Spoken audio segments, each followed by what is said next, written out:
Bueno, bienvenidas, bienvenidos a la presentación de este libro. Tenemos aquí a la autora y tenemos también a dos expertos en historia y en periodismo que nos van a primero contextualizar un poquito este libro, las primeras periodistas, 1850 a 1931, profesionalización y activismo, de Carolina Pecharromán.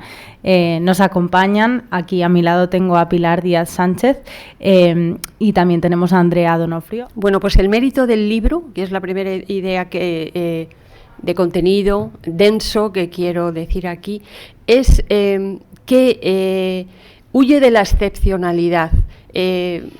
No quiero decir que estas mujeres, periodistas de las que habla Carolina, no sean excepcionales, sino que la historia de las mujeres, la historia de las relaciones de género, que no es otra cosa que la historia de relaciones entre hombres y mujeres, no se construye a base de la excepcionalidad, porque 2 o 3 excepciones no hacen modificar el discurso hegemónico, sino que es un libro grupal. La excepcionalidad está en el grupo. Más méritos.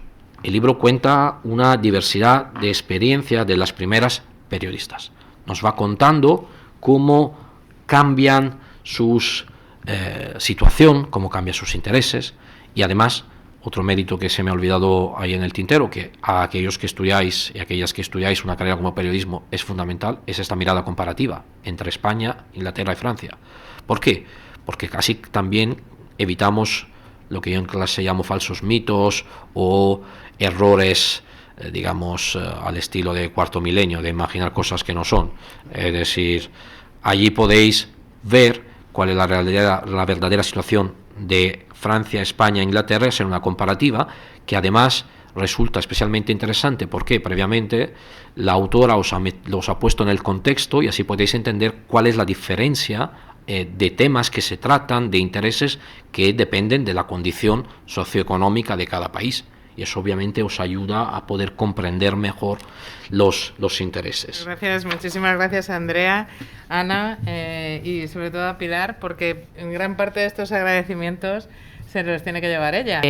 Yo lo que he hecho ha sido sistematizar un poco, ¿no? Poner en contexto todo esto que estaba escrito. Me decía Pilar que era muy ambicioso, ¿verdad? Al principio que no te fiabas. No, no se fiaba. Quería seguir y seguir y seguir. Claro, porque yo creía que eso era lo que yo podía aportar. Había muchas cosas, pero digamos que faltaba ponerlas en un panel, todas, para que todas se interrelacionasen, ¿no? Hay mucho desde los años 80 que empezaron Rosa Capel, Concha Fagoaga, un montón de grandes mujeres, Gloria Nelfa, referentes y tal. Hay mucho escrito, ¿no? Hay que buscarlo, claro que sí, porque lo que no ha pasado es que no ha dado el salto al imaginario colectivo.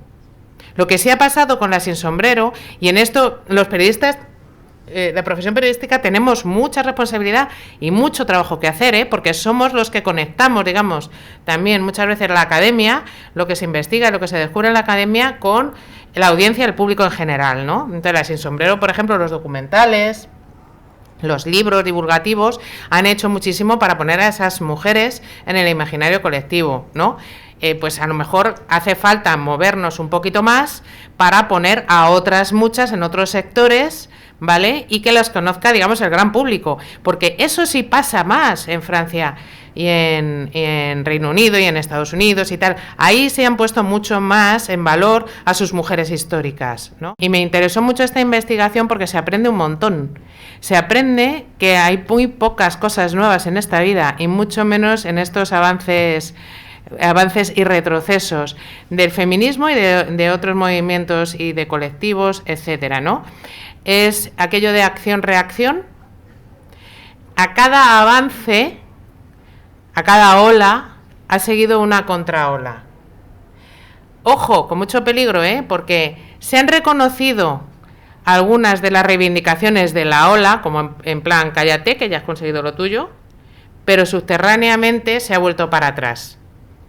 Y esto lleva pasando desde la Revolución Francesa, todo el 19 y todo el 20. Entonces, a mí no me sorprende, sinceramente, en absoluto, la contraola que hay ahora, la reacción. No me sorprende, y mucho menos después de haber leído todo esto y de haber estudiado todo esto. No me sorprende. Es la reacción, del patriarcado. Ya está. Yo creo que ha sido un buen, sí, un aplauso. Creo que ha sido un buen cierre.